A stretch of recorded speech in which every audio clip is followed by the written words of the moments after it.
सभी भाइयों को जयदेव, जय माँ भवानी और जय छात्र धर्म।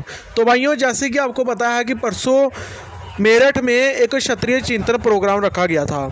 बहुत ही भव्य प्रोग्राम था। वहाँ पर बहुत सारे क्षत्रिय सम्राट जितने भी हुए हैं हमारे समाज में, महान योद्धा, चाहे विक्रमादित्य परमार हो, अनंगपाल तोमर हो, चाहे मिहिर भोज हो, पृथ्वीराज चौहान हो, रानी दुर्गावती हो, या जितने भी क्षत्रिय योद्धा हैं उनको सम्मान दिया गया, उनका फ़ोटो लगाए थे जगह जगह।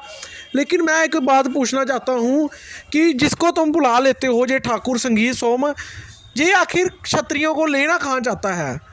वहाँ पर मैं इनको कुछ नहीं बोल रहा, हम इनका सम्मान करते हैं। अगर कोई भाई नाराज़ होता है मेरे से तो लाख बार होवे, लेकिन हम इनसे एक बात पूछना चाहते हैं कि वहाँ पर क्षत्रिय चिंतन प्रोग्राम था कि क्षत्रिय समाज के साथ कैसे बीजेपी आरएसएस अत्याचार कर रही है, कैसे जो धीर सिंह पुंडीर की तुम्हारे ही मुजफ्फरनगर में मूर्ति नहीं लगाने दी जा रही। ये बीजेपी का जो बना हुआ है, जिसके लिए तुम लड़े थे मुजफ्फरनगर में, क्षत्रियों को बीच में धकेल दिया, और उसी समाज का जो नेता है वो मुजफ्फरनगर में क्षत्रियों को धीर सिंह पुंडीर की मूर्ति नहीं लगाने देता।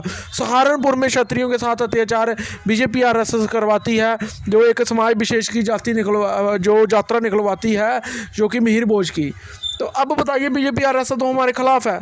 फिर जब क्षत्रिय चिंतन प्रोग्राम हो रहा था, जहाँ पर बीजेपी हो, कांग्रेस हो, जहाँ जितनी भी पार्टियां हैं, सबका विरोध होना चाहिए था। लेकिन ये ठाकुर संगीत सोम जैसा इंसान वो वहाँ पर आकर जब कभी कहीं भी जहाँ जाता है तो ये क्या करता है, अभी हमास इजराइल ले आया। इजराइल हमास से क्षत्रियों का क्या लेना देना? बाढ़ में जाए दोनों, क्या लेना देना? वो खाने को देंगे क्या?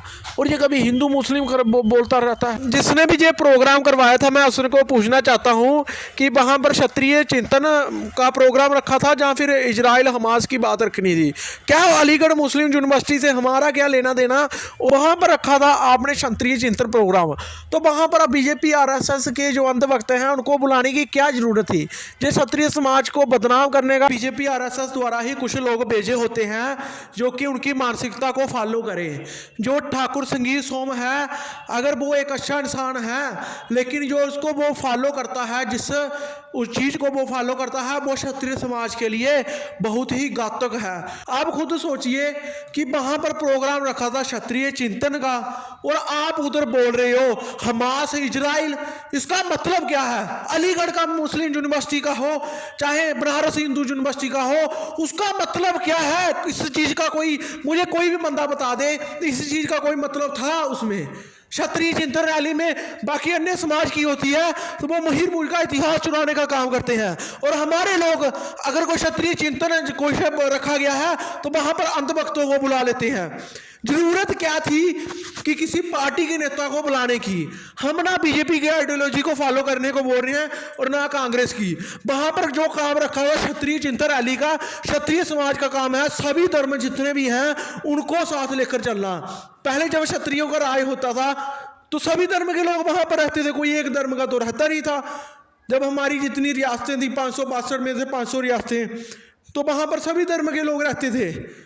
तो अब बात करें कि अभी तो वो वक्त है नहीं कि हमारी रियासतें हैं जहाँ वो है, वहाँ पर अपने समाज की बात रखनी चाहिए थी क्षत्रिय चिंतन को लेकर। वहाँ पर ये आइडियोलॉजी फैलाने का, ताड़ियाँ बजाने का मतलब क्या है? जे वहाँ पर इन जैसे राजनेताओं को क्यों बुलाना है जो कि क्षत्रिय चिंतन की जगह कहीं और घुसा दे क्षत्रियों को? क्या हर चीज़ का ठेका क्षत्रियों ने ले रखा है? ये बहुत ही बड़ा अपमान हुआ है उस जगह पर। हर बार जब भी कोई ये क्षत्रियों का प्रोग्राम करे तो उल्टा सीधा बयान दे देना, तो आप खुद दिमाग लगाओ, ये बहुत ही गलत षड्यंत्र है। क्षत्रियों को ही बेवकूफ़ बनाया जाता है। पहले बीजेपी आरएसएस द्वारा क्षत्रियों का इतिहास चुराया जाता है मिहिर भोज का, फिर कोई बंदा छोड़ दिया जाता है बेवकूफ़ बनाने के लिए। बंदा छोड़ दिया जाता है बीजेपी आरएसएस का बेवकूफ़ बनाने के लिए कि ये फिर से उनकी बातों में आ जाए। चाहे पीछे से चाहे मिहिर भोज को चुरा लो, सुहेल देव को चुरा लो, चाहे जो मर्जी कर लो इनके साथ, ये तो